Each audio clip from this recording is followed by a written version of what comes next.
ಹೊಸ ಜಾಗ ಹಳೆ ವಿಷಯಗಳಿಗೆ ಜೀವ ತುಂಬಿದ್ರೆ ಹೆಂಗಿರುತ್ತೆ?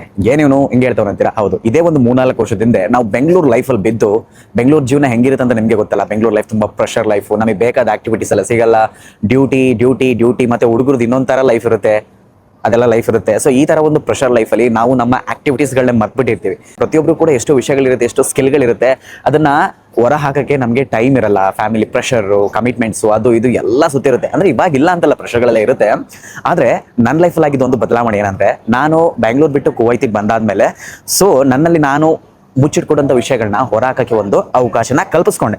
ಯಾವುದಾದ್ರೂ ಒಂದು ಕೆಲಸನ ಮಾಡ್ಬೇಕಂದ್ರೆ ನಾವು ಒಂದು ಪರ್ಟಿಕ್ಯುಲರ್ ಜಾಗಕ್ಕೆ ಹೋಗೇ ಸ್ಟಾರ್ಟ್ ಆಗ್ಬೇಕೇನೋ. ಅಂದ್ರೆ ಇಡೀ ಭೂಮಿಲಿ ಒಂದೊಂದು ಜಾಗ ನಮಗೆ ಒಂದು ಹೊಸ ರೀತಿಯ ಜೀವನನ ಕಲ್ಪಿಸ್ಕೊಡೋಕೆ ದಾರಿ ಆಗುತ್ತೆ. ಅಂದ್ರೆ ಪ್ರತಿ ಒಂದು ತಿರುವುಗಳು ಕೂಡ ನಮ್ಮ ಜೀವನದಲ್ಲಿ ಒಂದು ಹೊಸ ಹೊಸ ಬದಲಾವಣೆಗೆ ಕಾರಣ ಆಗುತ್ತೆ.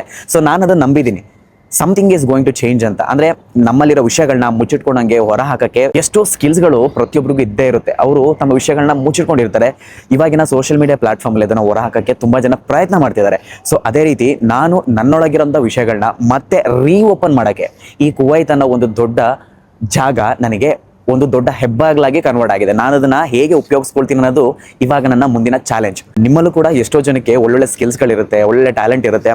ಸೊ ನೀವು ಕೂಡ ಅದನ್ನ ಒಳಗಡೆ ಮುಚ್ಚಿಟ್ಕೊಂಡಂಗೆ ನಿಮಗೆ ಹೆಂಗೆ ಬರುತ್ತೆ ಹಂಗೆ ಪ್ರೆಸೆಂಟ್ ಮಾಡೋಕ್ಕೆ ಟ್ರೈ ಮಾಡಿದ್ರೆ ಮೇ ಬಿ ಅದು ನಿಮ್ಮ ಮುಂದಿನ ಜೀವನನ ಉತ್ತಮವಾಗಿ ಮಾಡ್ಬೋದು, ಬೆಟರ್ ಆಗಿ ಮಾಡ್ಬೋದು ಅನ್ನೋ ನನ್ನ ಅಭಿಪ್ರಾಯ.